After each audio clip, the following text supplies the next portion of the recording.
If the business implements the differentiation strategy, what are the pros and cons or strengths and weaknesses of it? So we got some sort of clear good things and bad things here.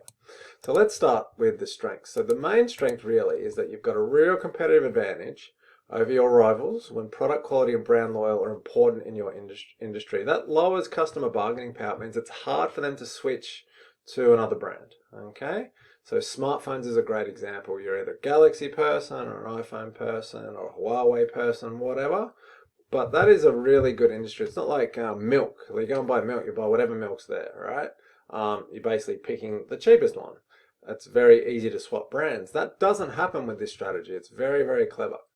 What else? You can charge a premium price. That's one of the main benefits, right? You can charge more for your product like a Lamborghini does. We looked in the previous video. What else? Because you've got a differentiated and unique product, it's really hard for new people to enter the market. Okay, it's easy for someone to enter the $5 plain white t-shirt market. All you're competing against is $5 plain white t-shirts. We just got to sell them for $4. But if I'm competing against someone with a strong brand identity that's differentiated, how do I copy that? How would you even enter the smartphone market now and compete against Apple? Lastly, there's less competitive rivalry. Because I've got such a strong brand identity, that's kind of my area of the market. Other people compete for different areas of the market. It's very hard for people to copy me.